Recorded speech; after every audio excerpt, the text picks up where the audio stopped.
Good evening, everyone, and welcome to our June 18th North Middlesex Council meeting. Call this meeting to order. Disclosure of pecuniary interest. I have one here listed for Councillor Nerda for item 6.5, the locality wellness agreement, business relations. And if there are any other, please forward them through to Ashley. Minutes of the previous meeting for June the 4th. Any business arising or errors or omissions? Seeing none, need a motion to approve. Deputy Mayor Hodgins, Councillor Daigle, all in favor? Carried. We need to adjourn the regular meeting and to proceed to the Committee of Adjustment. Councillor Irwin, Councillor Nerda, all in favor? Carried. Committee of Adjustment and the notice of public meeting to consider application MV5 2025 33534 Cassidy Road. Would you like to come up? The applicant like to come up?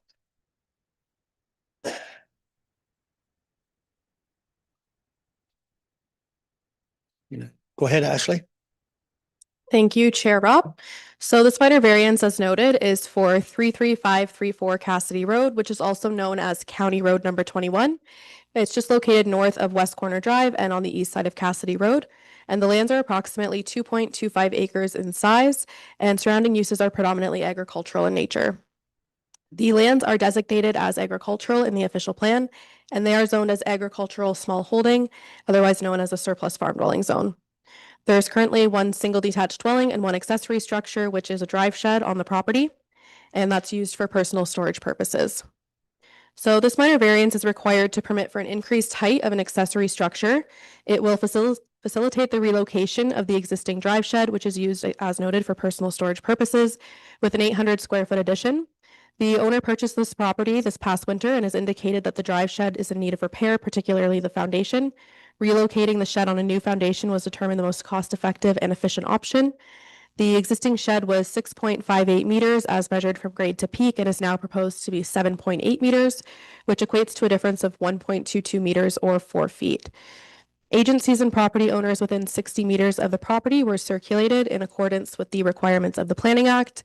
The agencies who responded are outlined in more detail in my report, but most notably, no concerns were noted by any agency. Additionally, no comments were submitted by members of the public prior to the submission of my report. So in staff's opinion, the 4 minor variance tests set out in the Planning Act are met for the reasons I've outlined in greater detail in my report, but I would just summarize them by saying that staff have reviewed the location of the lands, the context of the development, and the existing characteristics of the surrounding agricultural area, and are of the opinion that the proposed height is not anticipated to negatively impact neighboring properties or detract from the streetscape. As noted, the structure is on a 2.25 acre parcel of land. It's located in a rear yard behind an existing single detached dwelling and set back approximately 445 feet from the edge of pavement of Cassidy Road. The existing mature tree cover on the property also helps screen the structure from the road. Staff note that for this request in particular, the requested relief is largely supported by the fact that the structure already exists in a very similar form on the property. So I am recommending that the committee approve the application with the conditions that the relief solely applies to this accessory structure and not future accessory structures potentially to be built, and that the structure can only be used for personal storage purposes going forward. Thank you. Thank you, Ashley. Jeff, anything you'd like to add at this time? No? Okay. I do have to ask, anyone at the public has any comments on this? Seeing none, committee, questions, comments? Councillor? Move it. It's pretty straightforward. You're moving the Aye. recommendation? Seconded. Any discussion on it? Councillor Canellison. I have a question. This is for Ashley. And I know we talked about this in the past about the height restrictions for rural properties, which really doesn't appear to make a great deal of sense when the adjacent landowner can go as high as he needs to. I can understand that this is an issue for in the urban areas, but out in the rural community, is that being worked on with our review when we're reviewing our official plan? Through Chair Rob, so I actually have a housekeeping amendment coming to you hopefully this summer. Just depends on the Middlesex banner circulation cutoff deadlines. I am proposing to change how we measure height so that it's more consistent with how a dwelling is measured. However, I do have concerns with just giving an increased height, given that our lot coverage permissions in the agricultural area are very permissive. Currently, we allow for a 10% lot coverage. So without limiting the square footage, you could potentially have massive structures that are substantially larger than the primary use of the property, which should be your residential dwelling. I think I'm a little more confused now because the height has nothing I'm not sure how the height of a structure is correlated with the square footage. So through Chair Rupp, so essentially if you allow for a bigger square footage, it allows for a greater height. So that's kind of the justification that that height restriction limits you to a smaller square footage unless you come before council and ask for relief to the height restriction. So they are intertwined, as confusing as that may sound. But yeah, the lot coverage permissions are quite permissive here. 10% of a 2-acre parcel is a huge, huge structure. I'll accept that answer. Thank you. Okay, any other questions, comment on it? All right, we have a motion that's been seconded in favor of the recommendation. All in favor? Carried. Thank you. Thanks, Jeff. At this time, we have to adjourn the Committee of Adjustment. Counselor Daigle, Counselor Nerda, all in favor? Carried. And our next item is delegations, the Housing Accelerator Fund zoning bylaw amendment review. And Scott Allen, I think you're with us here. Welcome this evening. Whichever you prefer. Is there a microphone there? No. Sorry.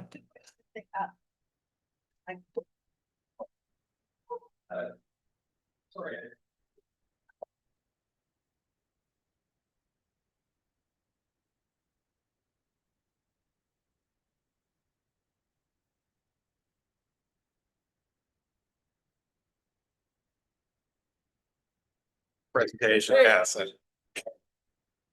Yeah, that was all on her, just so you know. We didn't plan that ahead of time. But whenever you're ready. Great. Yes, thank you, Mr. Mayor, members of council.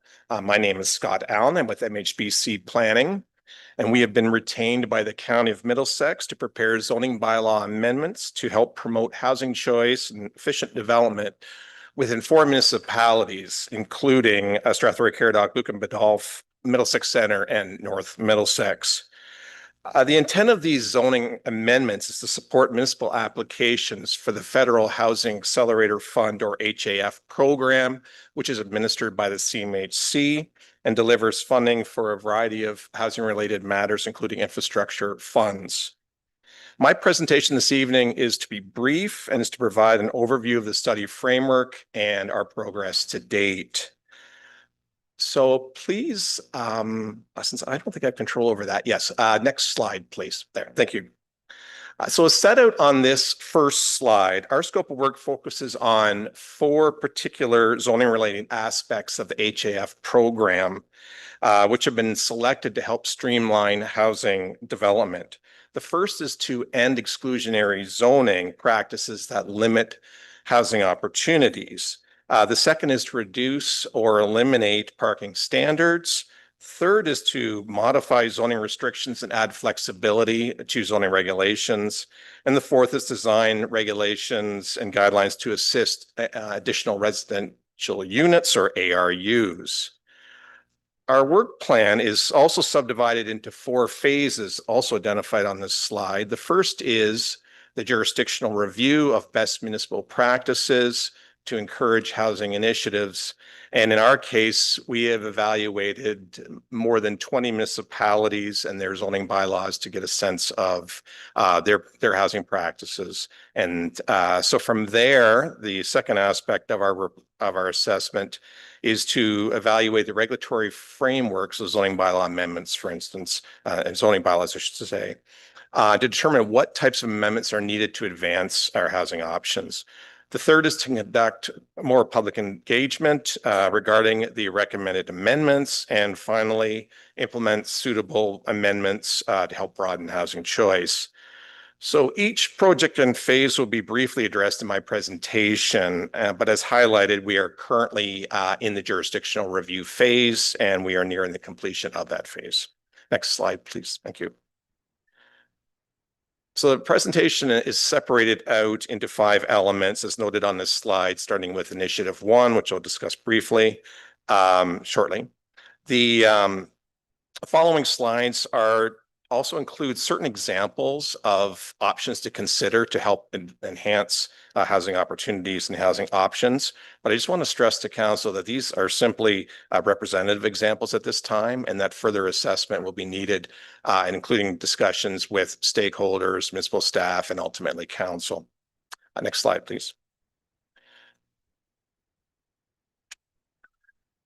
So CMHC has identified that ending or reducing exclusionary zoning is a core strategy to help enhance housing supply and promote more affordability.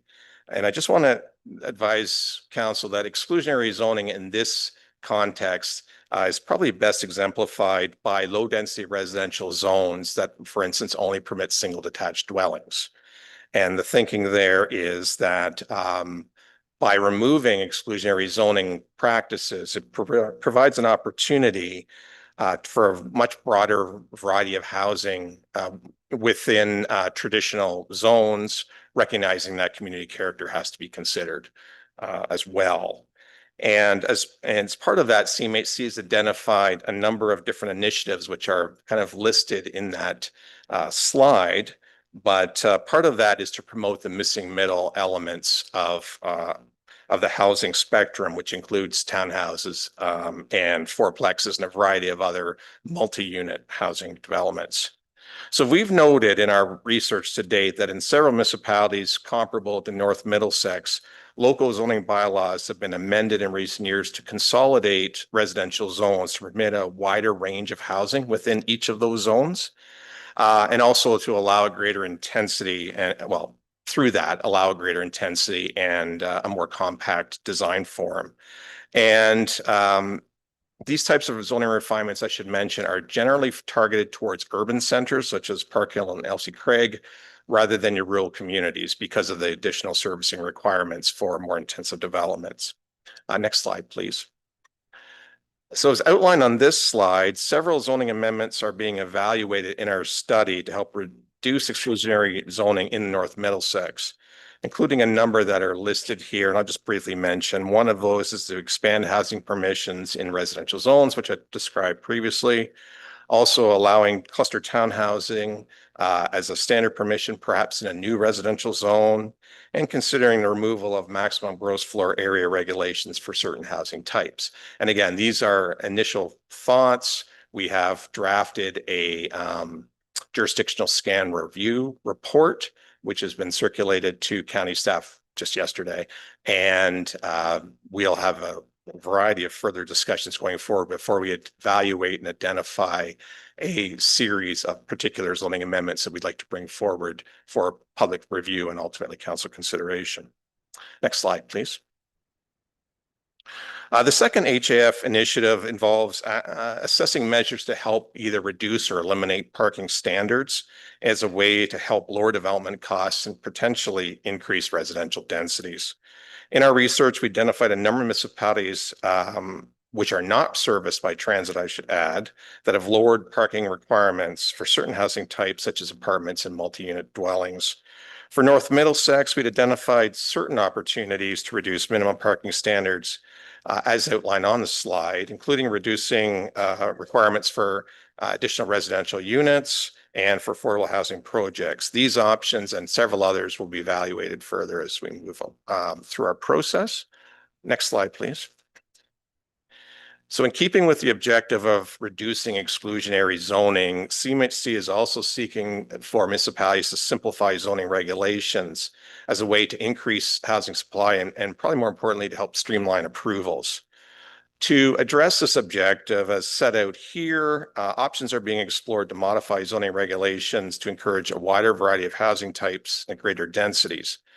Municipalities we've surveyed have implemented a number of regulations to promote more intensive residential forms by measures such as increasing building heights, reducing building setbacks, and lowering landscaped open space requirements. So these types of approaches and many others are being explored now as part of our study.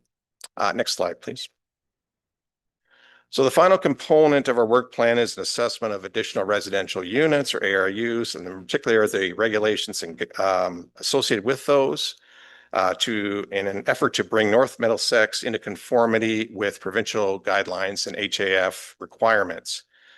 This slide identifies that for North Middlesex to align with HAF requirements, an official plan amendment would be required to permit ARUs having up to 4 dwelling units in an urban area and 3 dwelling units in rural communities. We've also identified certain zoning regulations that would need to be amended to establish development standards that achieve provincial and HAF objectives for ARUs. And additionally, we are drafting a ARU guideline, which is being prepared to assist property owners who are interested in an ARU within their particular unit. So final slide, please. So as I mentioned, we're currently completing the first phase of our work plan with the final 3 phases outlined on this chart. So following a review of our jurisdictional scan report and further discussions with municipal staff, we'll be drafting amendments to implement preliminary recommendations as effectively phase 2 of our project. And this is anticipated by roughly mid-August. Phase 3 involves hosting community consultations regarding the proposed amendments, and those are planned for, will be planned for September. And finally, in phase 4, the proposed amendments we brought forward to council for its consideration, and that meeting is envisioned for October, November. So that is a brief overview of the status of our particular study at this point, and I'm glad to answer any questions council members may have. Okay, thank you. Questions? Go ahead, Carolyn. I just wanted to refresh council's memory. I should have probably started with this. For those of council that don't recall, the Housing Accelerator Fund 2 is what we received funding for. And under that funding opportunity, these initiatives, which some of them are brought forward today, were a requirement of that funding. So just to refresh everyone's memory, just reminder of that. There's a number of things that were included within that funding, and the obligations were to fulfill these different initiatives and put them out there for consideration. So luckily, through the county, through MHBC, we were able to work forward on a number of the initiatives through this report. So thank you. Okay, thank you. Questions? Councillor Irwin. Thank you, Worship. Through you, I just want to clarify, and I think I have it right, but clarify this. So under provincial guidelines, ARUs, additional residential units, are as of right for individuals, regardless of our ability in terms of servicing capacity. Is that correct? Through you, pardon me, Your Worship.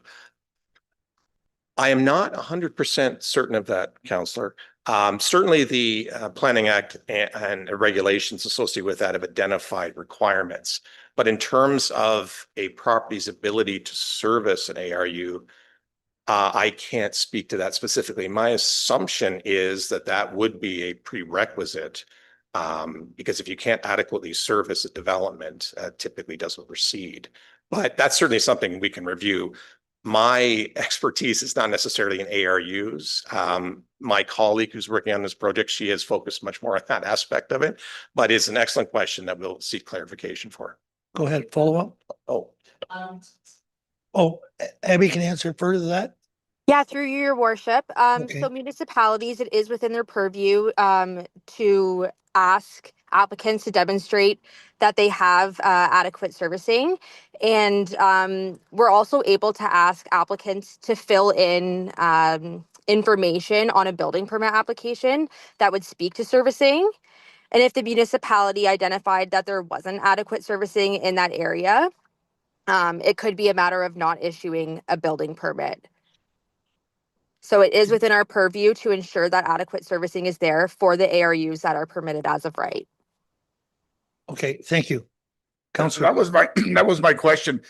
And I'm also thinking about not just new development, but existing development that might transition to a 4-unit. Is that the same ability for municipalities to review, or is that as of right? Yep. So municipalities still retain the ability to review that as well from a servicing perspective. Okay. Council. Thank you, Mayor Rob.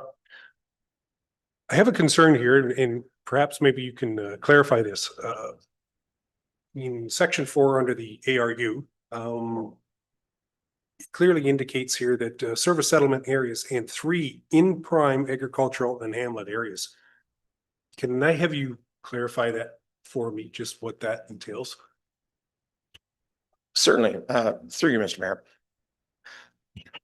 So I unfortunately don't have the slide in front of me, but it's my assumption, my understanding anyway, and Abby can certainly clarify this as well, that in rural areas and in rural communities or where servicing is not, so it's partial servicing, we'll say, that 3 units ARUs are permitted, 3 units per dwelling.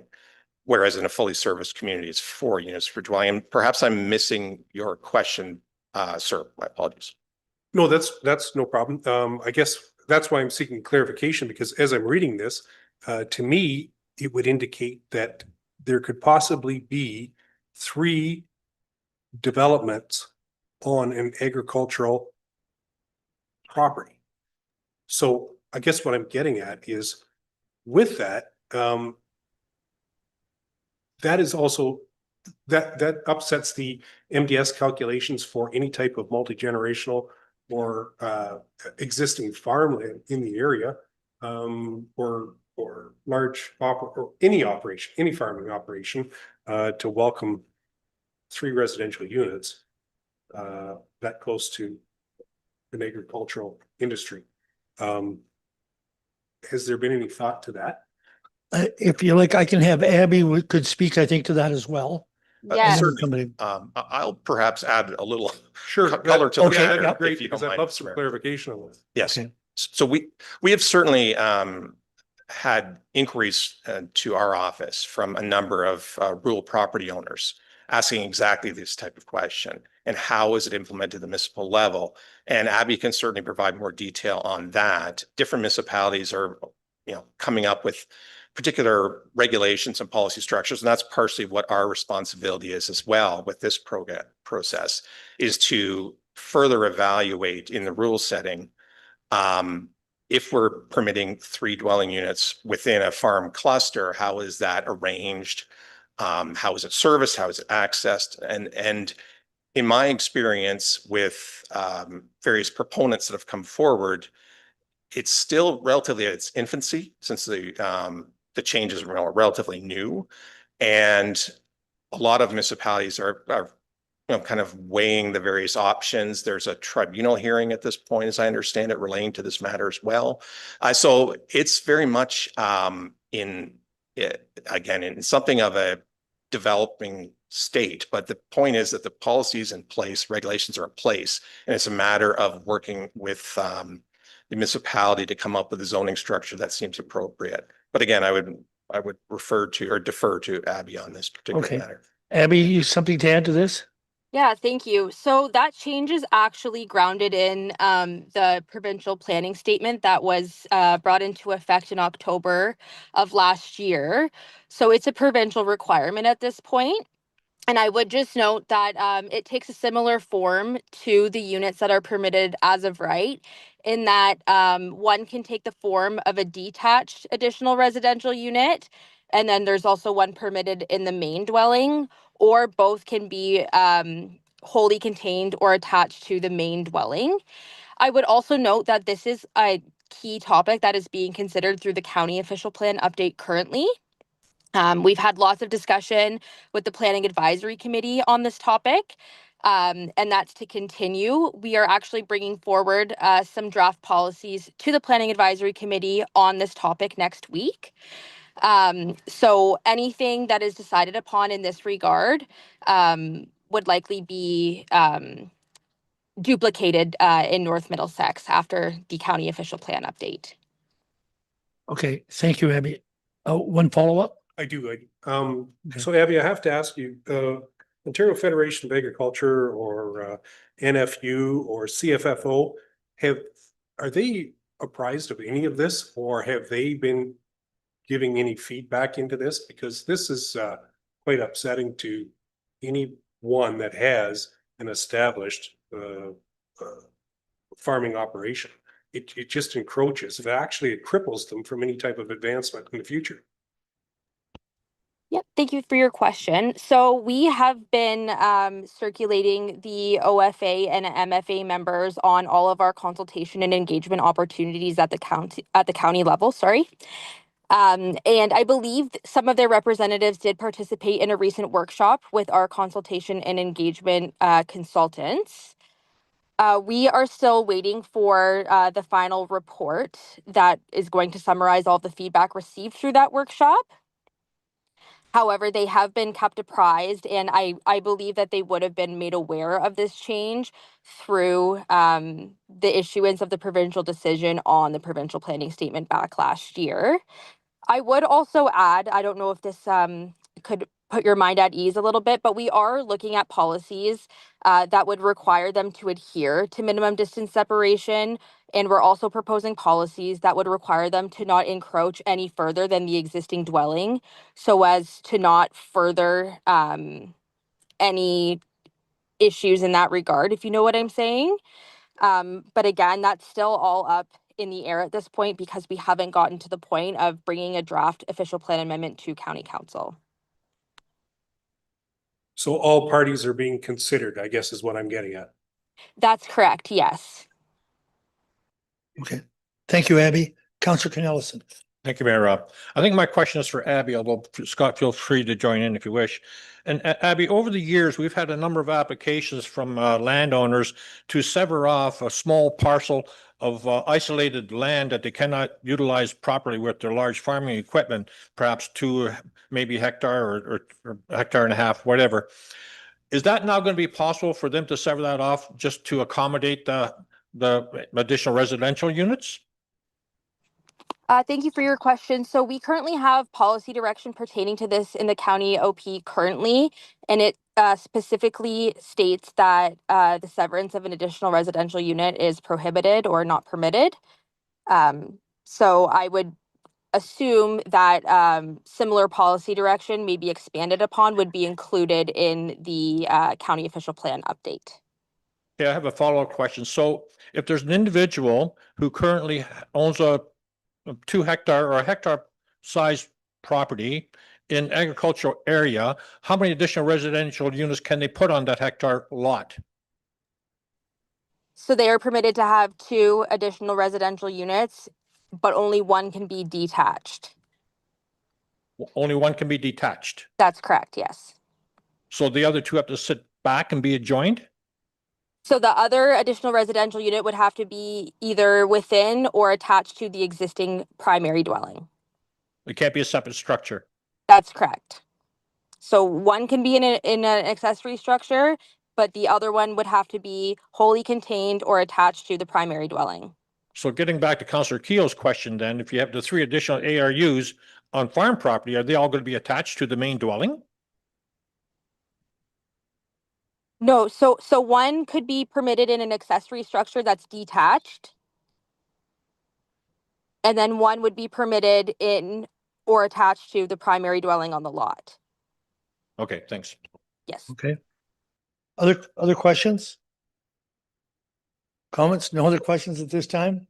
I know the planning is changing so rapidly and with the committee that we have, the planning committee that Abby's talking about, there's so many changes that just keeping up to it is really something, just to even define what they're talking about when they first send it out.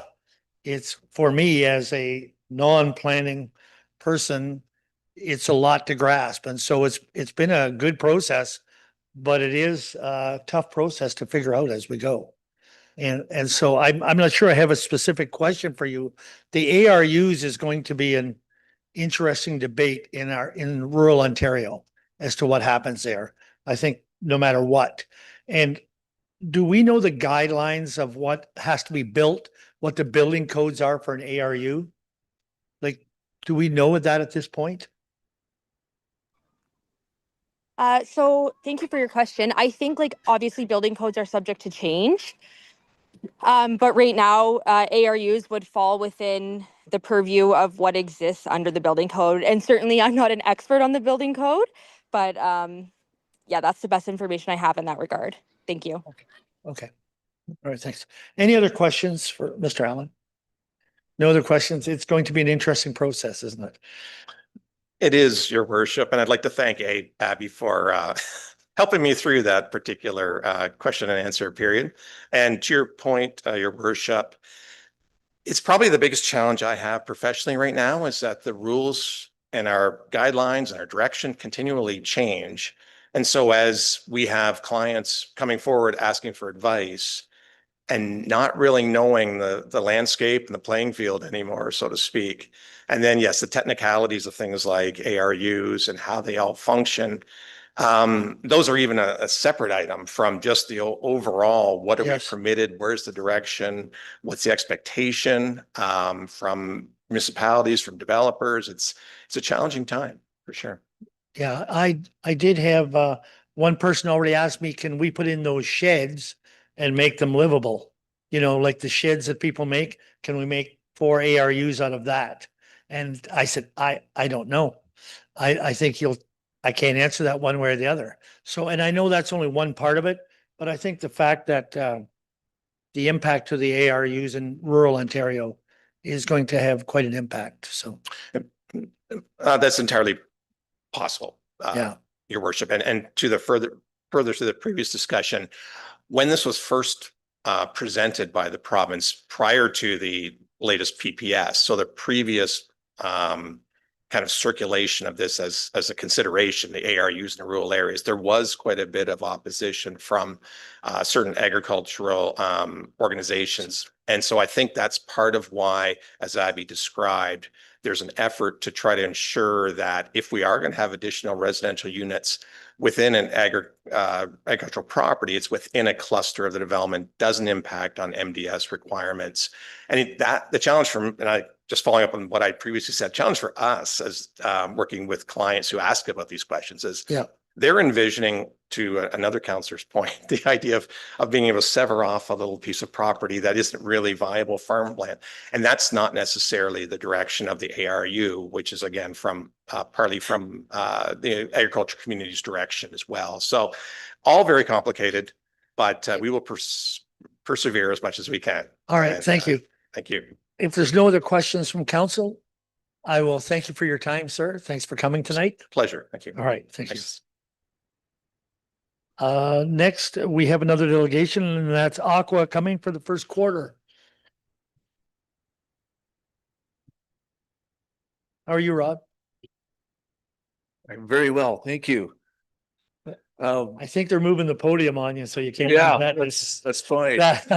I'm not sure. Okay, so whenever you're ready. All right, thank you, your worship, members of council and municipal staff for the opportunity to present to you tonight. We are presenting first quarter operational reports, and we do have an operational plan update for endorsement, and a motion will be coming shortly for that one. But I'd like to start off with the Elsie Craig and Park Hill wastewater systems. Again, the purpose of these reports is to provide an overview of the facilities and the operations for the owner.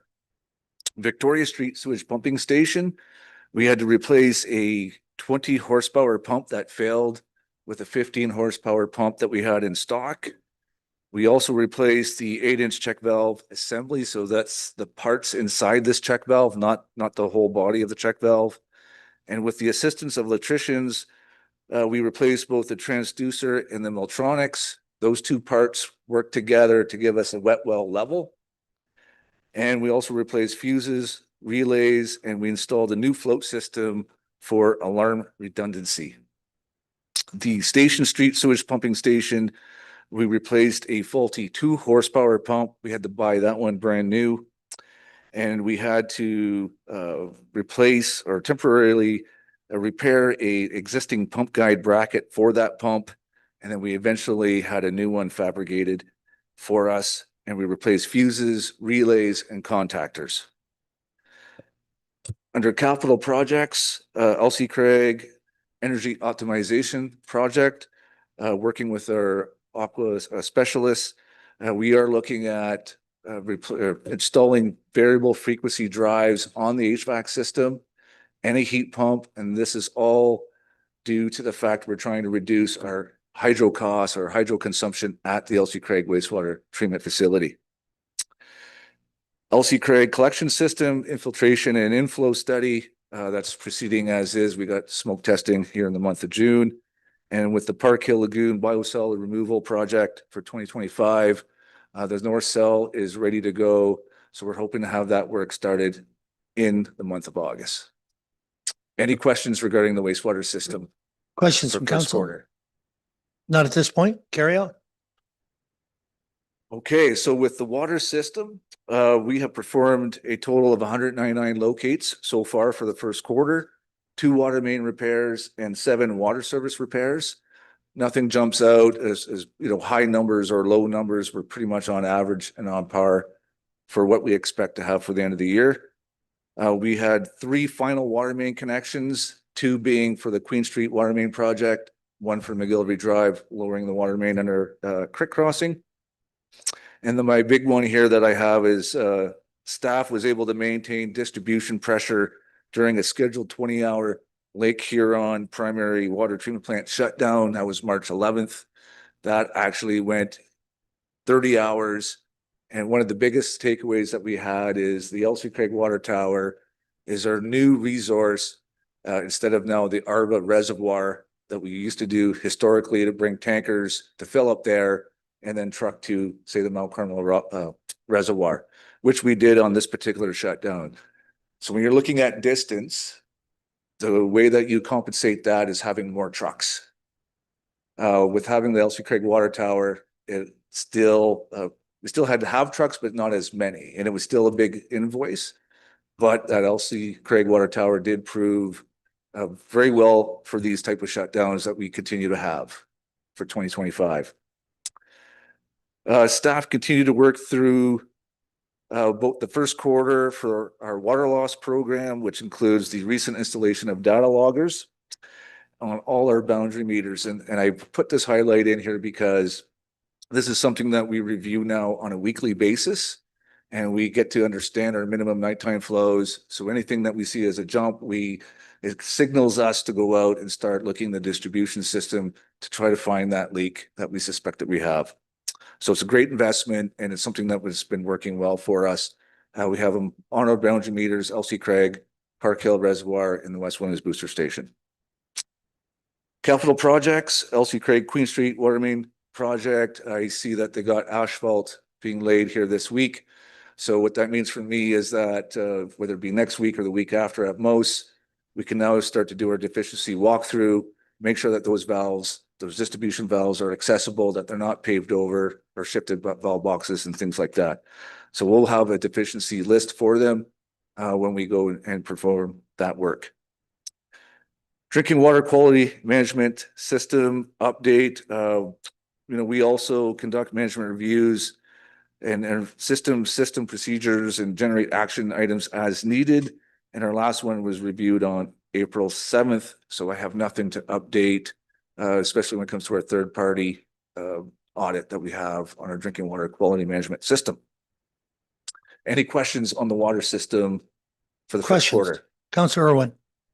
Thank you, Your Worship. I'm really interested in, through you, the locates for this quarter was 199. How does that compare to this time last year? I think I know the answer. And what are we doing with the additional resource? So we're right on par. I know, overall, maybe not first quarter, but overall we had 1,400, a little over 1,400 locates for the entire year. So first quarter is usually the small or slow period because we get through the winter months and it starts to ramp up.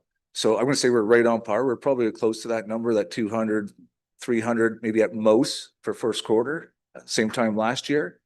But my numbers right now, still being in June, it's not that big number that we had in past. Okay, follow up. If I may, thank you. Yep. I think last year we were looking at putting in fiber optics high speed. And you can refresh my memory because I can't quite remember it. if it's fiber optics that we're putting in, who paid for those locates? Municipality of North Middlesex pays for the location. So the companies didn't pay for those locates. We paid No, for them. we've, yes. And to your point, Councillor Irwin, actually the year 2023 was the biggest year that we had locates. Ever. We were up over 2,500 locates. Okay, Councillor Canellison. Thank you, Mayor Rob. Rod, you talked a little bit about the water loss and the progress we're making. What kind of progress are we making? Because at one point in time, we almost had a 50% water loss, did we not? Correct. Well, where are we at now? Have we reduced that significantly? I believe we have reduced it. I think there's been a lot of work though on the accounting side. So I think that's where a lot of that unaccounted water has been resolved. These data loggers recently come through. These are eyes on your system. So when we review that weekly, I can confidently tell you that your distribution system is a lot more tighter than what was originally thought when we have actual tools that we can review on a weekly basis. Okay, Okay, so how challenging is it to discover a leak in a rural area? Because we got these pipes everywhere. It is challenging because there's a lot of distribution infrastructure that's in the ground. A lot of it is we don't even see. So a lot of it is under the creek crossings, under bridges. So when we do have one, it's a strategic approach. We start looking at an area, we'll do drives, then we'll start walking the water main, then we'll start doing acoustic listening on water valves, water services. I might even change your pressure zone. So we'll call these district metering areas. So I'll separate that to feed it a different area. So if those low minimum nighttime flows are low enough where I don't suspect an issue, it eliminates a geographical area. So when I start looking for a leak, a suspected leak, it could take me up to 3 weeks before I can find one. I have one final question, if I may. A lot of our agricultural buildings are built a significant distance off of the main thoroughfare. And I'm assuming that there's a water line taken to that structure to water the livestock. How can you detect if there's a water leak in that laneway going from the road to the structure if it's not reported by the landowner? So one of the things that we're going to be doing is implementing these meter pits. Yes. Where we put them at lot line. So if it happens to go in off the beaten path, we don't there. That's how we can protect ourselves. Okay, but they're not there everywhere yet. Not everywhere yet, no. Okay, thank you. okay, Sam, I think you can add to Councillor's first question. Well, through your worship, thank you, your worship. But through you, I was just going to add two things for the water loss thing. One thing that Rod and I and staff have found is certainly if there is a leak, we'll predominantly find it through the water bills. They'll come to us and say, why the heck is my water bill so high? And it's usually because there's a leak. So that's usually a big red flag for us, is seeing a water bill that's far normal or different than it normally is. The second point I'll just mention is that it is on staff's radar to bring back a report for the water loss program soon. So I don't have an exact date, but my hope is in the next month or two, we'll bring a report forward for that. Okay, thank you. Other questions? Deputy Mayor Hodgins? Thank you, Mr. Mayor. And my question is actually to Director of Infrastructure. I know in the last month or a little bit, we have offered funding and granting for redirecting water out of Bay. And I just have an update as to how that, if there's been much acceptance to that. Through your worship to the counselor. So we have gotten a fair number of inquiries. I'll say the way the program was set up was that from the date it was passed, we weren't technically approving any retroactive applications. So anyone who had done it, say a month or two previously, they didn't technically qualify. We had a lot of people that did that call in. So the general note that I've kind of told them is you don't qualify for the program at this point, but please check in a couple months. And if we do still have funding available, then we can certainly explore the option of going back to retroactive. So we've had a lot of people do it that way. We've not had a ton of people calling the other way, wanting to do it. And I want to say we probably had no more than a handful of new people who would want to do it versus people who've already done it and just want to be compensated for it. Okay, any other questions for Rod on that? No other One more questions? to share with Absolutely. our Carry operating on. plan endorsement. So the purpose of this memo is to seek endorsement of the operational plan as required by the Drinking Water Quality Management Standard.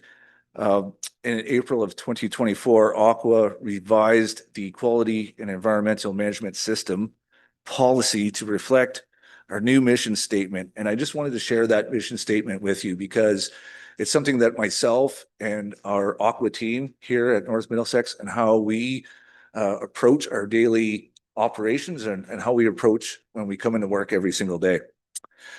So the policy states, deliver safe water and wastewater services that protect public health, the environment, and the sustainability of communities, comply with applicable legislation and regulations, promote client, consumer, and stakeholder confidence through service excellence, effective communications and reporting, train staff on their QEMS responsibilities, and maintain and continually improve the QEMS.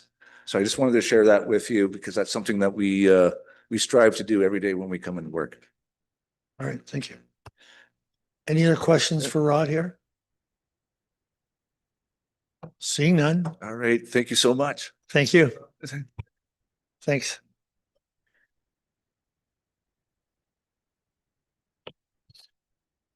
I'll make the motion to accept the reports here, your worship.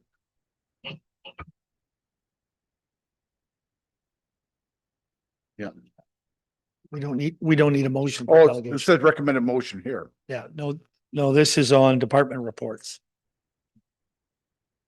Says right there. Okay, we got a we have a department report coming up Oh, right sorry. now. And it is Sam, Got ahead of myself, your worship. are you doing this one?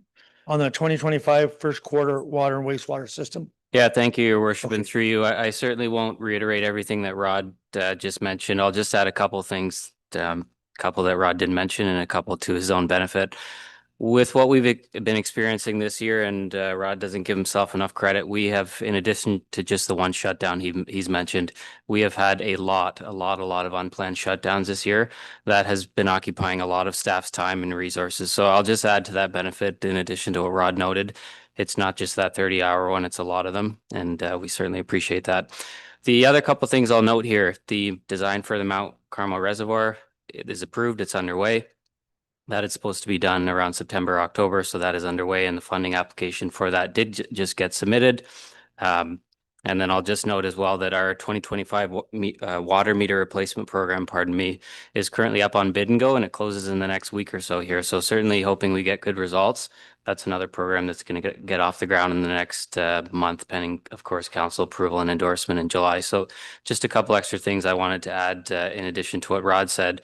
And then back to the motions that I put in front of council this evening, just in tandem to the report that I put forward and the information that Rod's presented there, is that council receives report DIO 38 of 2025 regarding the Q1 2025 North Middlesex Water and Wastewater Report for information, and that council receives the appended overview memorandums, the operational plan endorsement memorandum, operational plan for the North Middlesex distribution system, and client operation reports as prepared by the Ontario Clean Water Agency.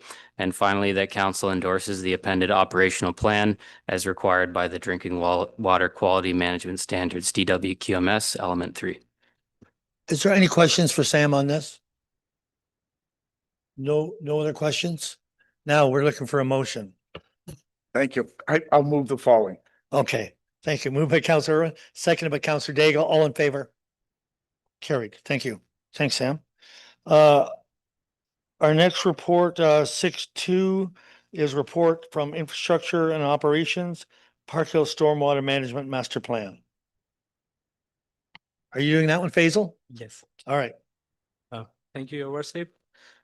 Good evening, everyone. To the Mayor and Member of Council, before you this evening is report DIO 37-2025, Park Hill Stormwater Management Master Plan, IO 01-2025 for information. The Park Hill Stormwater Management Master Plan, a project approved under the 2025 capital budget, has been awarded to XP Services Inc. through competitive request for proposal process. The master plan will form the foundation for coordinated long-term stormwater servicing strategy and will align with provincial environmental assessment requirements and the municipality's combined linear infrastructure environmental compliance approval. The approved 2025 capital budget amount for Park Hill Stormwater Management Master Plan is 100,000.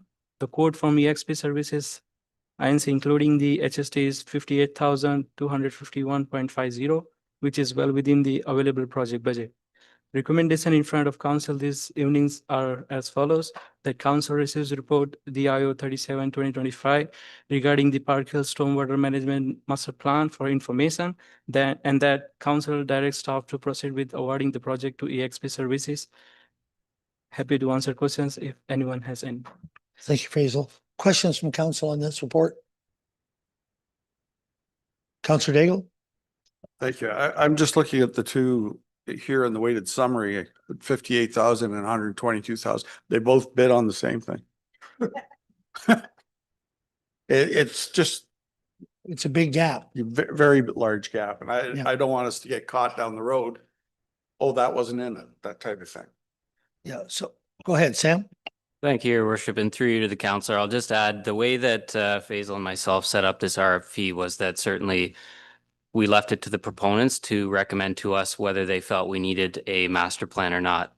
The activities of a master plan cost a lot of money, and that's what you'll see in the discrepancy here, is that EXP determined that we don't need one based on the work that we're doing, and thereby their price was exponentially cheaper because we got away with doing a lot of what the master planning work requires. They did, however, still carry public consultation. That is part of a master plan. We didn't necessarily need to do that, but we're going to do it anyway. So they more or less dropped all the master plan requirements except for just doing public consultation. Well, thank you very much. Okay, any other questions on this report? No other questions? We have a recommendation in front of us. Counselor Daigle, Deputy Mayor Hodgins, all in favor? Carried. Thank you. Our next report from the Drainage Superintendent on the for DIO 39/2025, the Van Massenhoven Drain, Branch F and G, the tender results. Go ahead, Joanne. Mayor and members of council, in front of you is the report for the tender results and contract award for the Van Massenhoven Drain Branches F and G. The lowest bid was from AG Hayter Contracting Limited in the amount of $301,120 excluding HST. The engineer's estimate was $339,817 excluding HST. So the proposed motion and staff recommendation is that council receives the report DIO 39/2025 regarding the municipal drain tender results and contract award for the Van Massenhoven Drain Branches F and G for information, and that council directs staff to award the tender contract IO 11 of 2025 for the Van Massenhoven Drain Branches F and G to AG Hayter Contracting Limited in the amount of $301,120 excluding HST. Questions from council on the report? No questions. We have a recommendation. Counselor Keough, Counselor Daigle, all in favor? Carried. Thank you. Thanks, Joanne. Our next report is 6.4, report from the Director of Economic Development and Community Services, EWOP, the Range Hood update.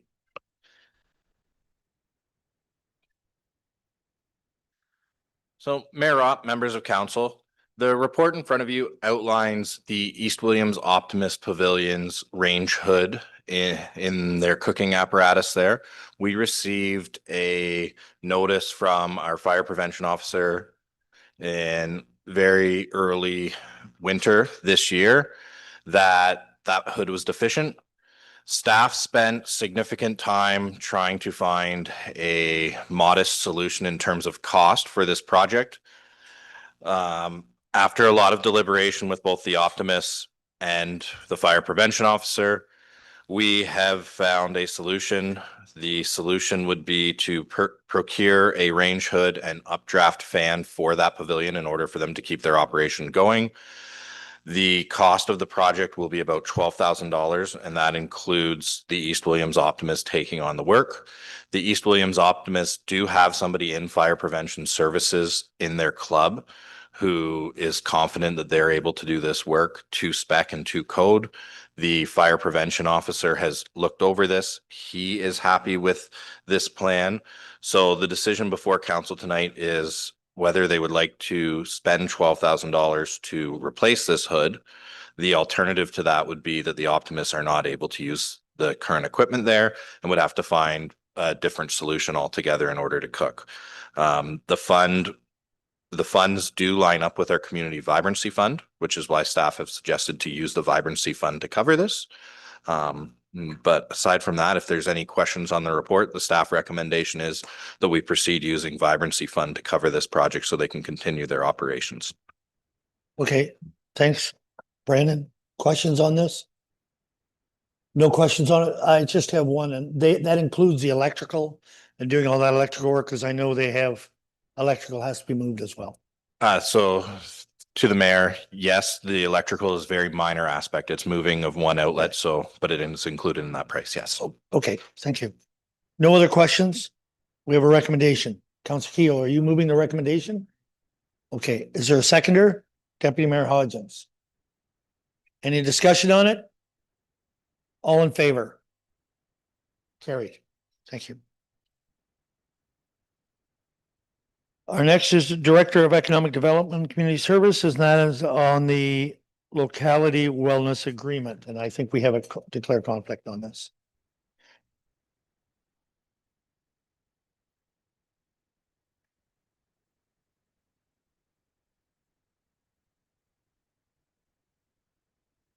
Okay, Brandon, go ahead. So Mayor Ott, members of council, as you'll recall, last August, we proceeded with a different vendor in our fitness facility, which was not the YMCA. With the end of that YMCA partnership, council made a commitment to supporting summer camps within North Middlesex. From that, locality wellness, we believe, has saturated the market accordingly. We don't feel that there was ever a need for us to run our own camps because that service is already out there with affordable prices for the community. In saying that, locality wellness does need space to utilize in Elsa Craig in order to run their camps, not full time, but some days of the week they need space. In speaking with them, one of the issues that has come up is if there's 10 campers, that space may not be affordable for them with our current rates. Whereas if they had 40 campers, it would be no issue. So in working with them, staff have come up with a per camper per day rate through a lease agreement. So we're not amending the fee. So through a lease agreement, this offers scalability. So if there is minimal campers, they can still afford to run their camps because our facility is not going to say make it unaffordable and the camp doesn't happen. Simply, it just provides them an easy way to budget with what's coming in for their membership. Staff are comfortable with it. When there is lower camper numbers, we will receive less money, but on the flip side to that, there should be less to clean up after with a lower number. So staff are comfortable with this, and this is a way that we can continue to support people who are offering camps in our community. I will say that I reached out to another summer camp provider in Elsa Craig who normally provides camps to ask them if they would have any interest in this. And I was informed that they will not be running summer camps this year because my original intent was to offer it to both providers, but the other provider has notified. So, all right. Is there any questions, comments on this? Seeing none, we have a recommendation in front of us. Councillor Irwin, Councillor Daigle, all in favor? Carried. Thank you. Our next one is 6.6, I believe. And that's once again, Brandon, that's you, and that's on the application. I don't, how do you pronounce, is that yours? Felicia's going to deliver this. How do you pronounce their last name? Yunka? Okay, thank you. And so go ahead. Thank you, Mayor and members of council. The report in front of you titled DD 02 of 2025 is the first application received under the newly added Affordable Housing Unit Program within our 2025 CIP. The proposal includes 4 affordable housing units at 218 and 220 Ardra Street, Park Hill, and meets all CIP eligibility requirements. The rent will range from $1,800 to $2,300 a month inclusive, aligning with the local affordability threshold. And this project qualifies for the reimbursement of up to 50% of the County of Middlesex's implementation program. So it is my recommendation that council award JJ Yunka Holdings Inc.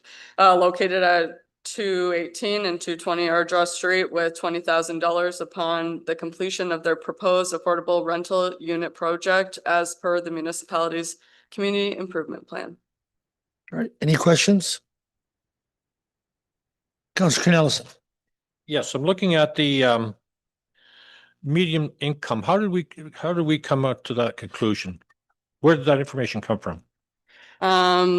It was the applicants that provided the rental analysis, and they received their information from Stat Canada and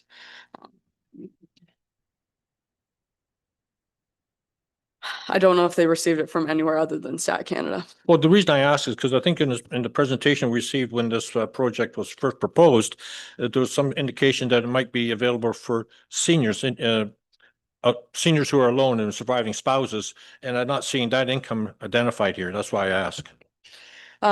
Within the report, it just says that the data was obtained from the Canadian Census in 2021. That was the most recent reliable data that they used for this analysis. Okay, I just don't know if this is, like, I know it's affordable, but is it affordable for a single surviving senior? That's my question. It is a good question, but that's the definition that's been coming out. So is there any other questions on this? Seeing no other questions, we have a recommendation in front of you. Councilor Irwin, Councilor Nerda, all in favor? Carried. Thank you. The next report is from Economic Development and Communications Coordinator again, CIP application for fine credible diving. Thank you, Mayor and members of council. Yes, so this report in front of you titled DD 03 of 2025 is the first application received under the beautification program within our 2025 CIP. The proposal includes adding new signage with a new 8-foot by 4-foot storefront sign and a 4-foot by 3-foot corner sign, aiming to improve visibility and curb appeal. So it is my recommendation that council award Fincredible Diving located at 171 Elsa Craig Main Street with $815 upon the completion of their beautification project as per the municipality's community improvement plan. Perfect. Thank you. Comments? I have to ask a question. Okay, yes, you do. I have Councilor to Canellison. ask, Incredible Diving. It's a great name. Where is it? What do they do? Please. At the corner of Main Street and Queen Street. Yes. And Right they at the corner. dive there? There's a So, pool? so it is a scuba shop. They sell scuba rentals, scuba diving equipment. He's also Red Cross certified, so can train in that regard, but does offer scuba diving lessons. Okay, I thought they're giving diving lessons. Thank you. No, it's a great shop. It's a Pardon me? great little shop. You should stop in. It's a great I'll shop. have to go and check it out. Thank you. All right. We have a recommendation in front of you. What's your wish? I think Deputy Mayor, you put your hand up first, seconded by Councilor Irwin. All in favor? Carried.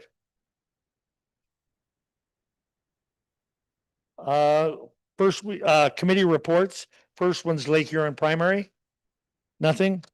Salvo Bayfield.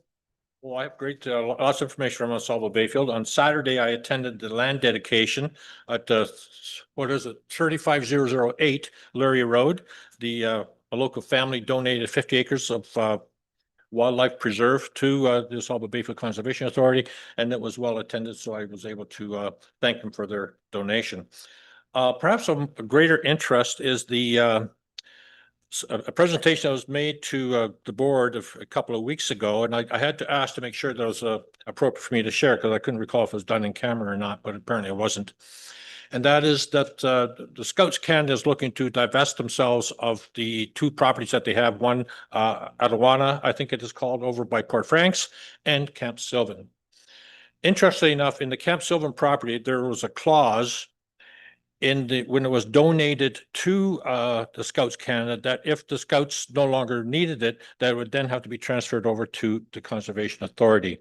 And so the authority is looking to pursue that. However, it is not the entirety of the property. It is limited, I think, to there's a creek or ditch or something goes through that property, and it only goes to there.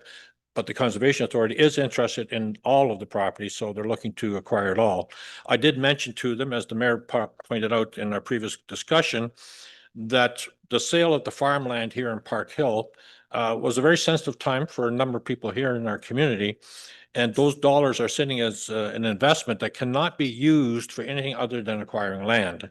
I do believe they can utilize or access some of the gains on the interest from the investment, but they cannot use the capital for anything other than acquiring land. And I suggested that they should certainly pursue that aggressively to acquire the entire parcel. Now, what they're going to do with the property, I haven't asked that yet. I intend to ask that tomorrow when we have our meeting, but I think it's something that I would certainly like to support, and I think they're looking for municipal support. And I'd like to have a discussion on that before I make a motion, if anyone has any opinions. Comments, questions? Councillor Keel. Thank you, Mayor Rob. It's certainly an interesting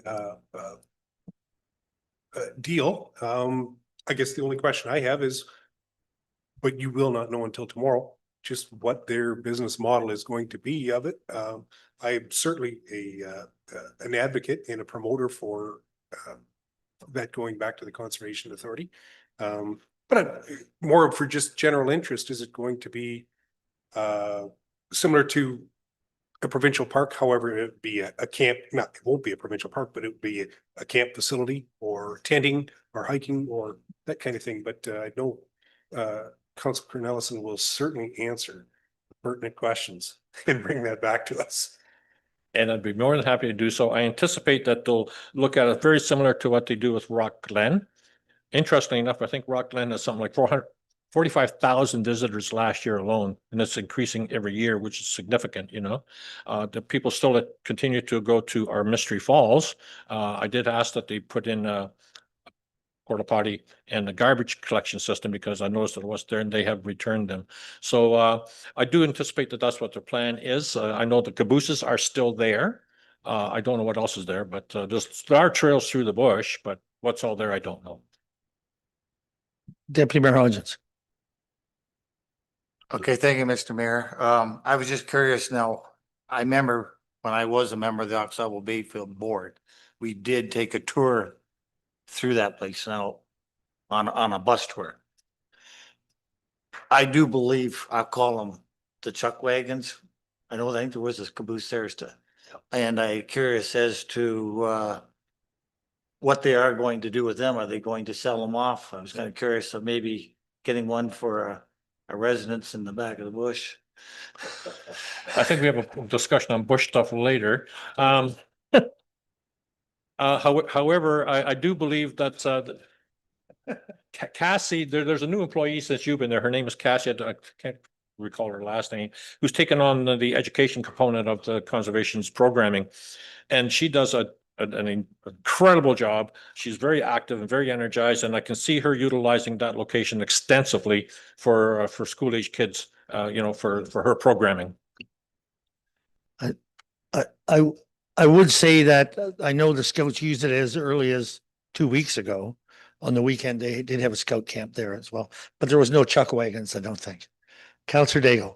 I'd like to make a motion that we support the ensemble taking it over. And I would ask, what are they looking for in support? Like just a letter of support? I actually have a motion here prepared by Well done. by our Well done. CAO, if I may read it. It's actually prepared by a clerk, but I asked her to prepare for it. Okay, go ahead. Read the motion. Thank you, please. Ashley. Okay, that the municipality of North Middlesex supports the DeSalvo Bayfield Conservation Authority's expressed interest in acquiring property currently owned by Scouts Canada within the ABCA watershed for conservation purposes and future public use. And that this support is in reference to motion hashtag BD 33/25 of the DeSalvo Bayfield Conservation Board of Directors passed at their April 17th, 2025 meeting as outlined in the minutes received by the municipality, and that council directs staff to send a letter to the DeSalvo Bayfield Conservation Authority indicating council support with a copy to be provided to Scouts Canada. Okay, So I'm making that motion. you're making that motion? You're making that motion? You're making the motion, you're gonna second it. Okay, I will say just before we vote, I'm glad to see them spend I would like to see them spend some of that money within North Middlesex. I will aggressively pursue that. Yes, I'm sure you will. All right, in favor of the motion? That is carried. Thank you. Is there anything else, sir, on Asaba Bayfield? Yes, I have the Conservation of Ontario meeting on June 23rd, Okay, which I may attend. I'm not sure yet. I think I will. okay, thank you. Any other questions for Asaba Bayfield? Seeing none, Blue Water Recycling? Oh, nothing. Nothing. Economic Development? Just to announce that our next meeting is tomorrow at 6 PM at the Elsa Craig Rec Center. And else, Craig? Thank you. Local School Advisory? I got a bit here, your worship.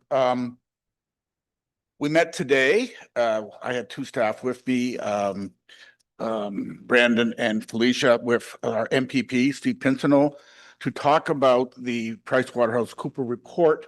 We talked at the previous council meeting about where it identified potentially 3 Elsa Craig schools for closure. Our MPP said he's a strong advocate, will work with us to correct that report. He's going to work to set a meeting with the Minister of Education at Queen's Park for ourselves, members of the committee, yourself, your worship, and working with his Strathroy lead, Arlene Morel, in terms of that project. He's also going to, we've already reached out through the CAO, our provincial supervisor of the Thames Valley Board, who has taken over from the trustees. His office will follow up to ensure we meet with the provincial supervisor to discuss this matter as well. And at the last council meeting, I mentioned that we had a meeting with the director or the interim director of education, Bill Tucker. That's been rescheduled, but it's this upcoming Friday, June 27th. Also, we have almost 700 community surveys in terms of this issue that have been responded. We're going to start compiling, staff will start compiling those survey results next week, and we'll be sharing them with council once we have a sense of direction. I think we'll have some of the closed questions, that's, you know, the Likert scales and so forth, done rather quickly, but it'll take some with the open or comment questions, but a lot of community interest in this. So to ensure the community, we did have the meeting with the MPP. We are going to meet with the Minister of Education. We are going to meet with the provincial supervisor, and we have a meeting next Friday with the interim director of education. Okay, thank you. Any questions there? Seeing none. Rec Committee? The minutes are there. Is there anything else to add? Nothing else? Policy Review Committee, when is our next meeting?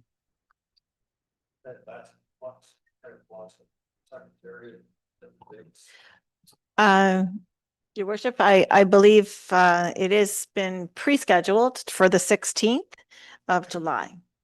Okay, thank you. So I know that there are some policies that will be coming to that, so I had looked that up myself, so. Fire Committee, anything there? Budget Committee, nothing there right now. Community Development, well, we spent a little bit of money tonight on it. Aqua Advisory Board. Nothing there. Middlesex OPP Detachment. Thank you, Mr. Mayor. Briefly, we didn't have a board meeting, but actually this morning I did meet with Detachment Commander Ross Stewart just for a one-on-one on concerns from, as I represent Luke and Badolf and North Middlesex. There was a bunch of questions that I want one-on-one, and he answered them very well. Actually, I was asked for by direction from our Public Works, Brandon McLeod, to ask him a question regarding one, and he did give me an answer back, but I'll run it by Brandon first as to his answer and see where it goes from there. Okay, thank you. Any questions on that? Seeing none. Correspondence, the Royal Canadian Legion, and that is the Park Hill branch, I believe.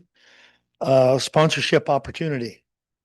What is council's wish? Councilor Canellison, I'd like to support that and sponsor it. support that sponsorship, the $300 for the whole? Yes, yes. Okay. Seconded by Councilor Keo. Discussion on it? In favor? Carried. Other and urgent business, just before I turn it over to you, I want to, I'm gonna congratulate Bogline and all the people that were involved.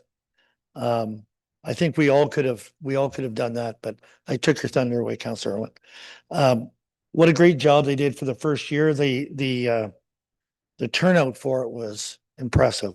And I know it was like that all day. I was there, I think around 9 o'clock. So that I knew I'd have to get a good parking spot. I'd have to get early enough. But it was a great turnout. And I think they ran out of everything by the end of it. What did you say the lineup was for food at one point? Over an hour. Hour and 15. Yeah. I heard no complaints. People had a good time and they had music playing. And so I want to congratulate them. The other one is I want to thank all the people here that participated and that supported the golf tournament yesterday. The proceeds go to Craigwell Gardens. I'm sorry, I don't have the exact number right now. But that'll be presented, I think, July 8th at the county council meeting.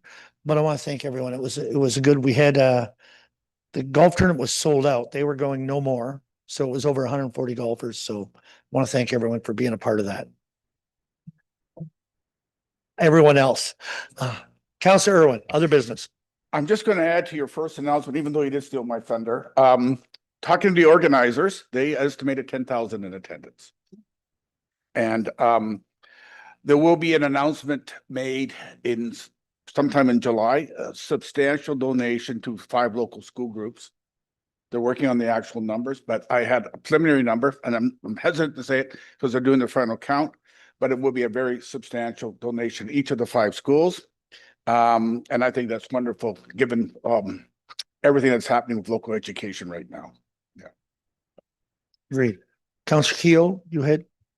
Thank you, Mayor Rob. Just this past Monday, I had an inquiry from a ratepayer as to just more of a general interest question as to what the future may or is going to be at Craigwood Youth Services, and that the grass hasn't been cut. It's kind of a blight on the area. Do we have any type of I think we indication on can that? make a call to the Craigwood in London, ask them what at least cut the grass. That'd be fine. Thank you. Yeah, I have not heard anything as to what their future plans are yet. Councillor Knudsen. Just to add on to Councillor Keel's comments there, I did go by the property, I think last week there, and I think we need to send our bylaw individual out there because it's been abandoned and the grass is quite long. That's what I'm saying. I think maybe a phone call to them Yeah, it's first looking and pretty bad. just ask them to do it. Okay. Any other business? Seeing none? Deferred items, communications with the county. All I had was about Councillor Knudsen's. Just the county communications? Okay, on county communications on June the 5th, a couple of weeks ago. I don't know if the rest of you were not invited, but I did receive an email to participate in the official planning review for the county. And I was surprised that I was the only councillor from North Middlesex on the Zoom meeting to participate in the planning session because I thought it was invaluable and an opportunity for us to present our concerns and have a dialogue with the county's official plan, similar to what we did here today. And so I don't know if it, to me, it was very informative and I felt it was important to contribute. We did talk about housing, we talked about agriculture, we talked about jobs, we talked about food processing, we talked about a number of different things. And I guess I'm just curious, were you not invited or did you forget? So Councillor Irwin? I was invited, but I had a personal conflict. Okay. And that's what happens. And I know that I've been on that committee and we've had, I think, 4 meetings. We have 1 more coming up. And they have been very informative. We touched on it tonight, but there's so many changes, so many things going on. Just trying to wrap your head around them all is a lot. Well, as you know, I participated in the county's Yep. portion of it during my time on county council. And so I was most interested in see how things have evolved, and they have. Yeah, they sure have. And the last 2 years have really changed. So if there's no other questions on that, we have the reading of the bylaws. Thank you and through you. So tonight we have bylaws 50 and 51 of 2025 be read a first and second time, please. Councillor Nerda, Deputy Mayor Hodgins, all in favor? Carried. Thank you. And then bylaws 50 and 51 of 2025 be read a third and final. Councillor Knudsen, Councillor Irwin, all in favor? Carried. And I think we have to go into closed session at this time. And the recommended motion is to go into closed session for solicitor client privilege, building permits, personal matters about an identifiable individual, staff leave, labor relations and employee negotiations on Queen Street, and approval of past minutes. We need a motion. Counselor Nerda, Counselor Keough, all in favor? Carried. All right, we'll just wait for a minute.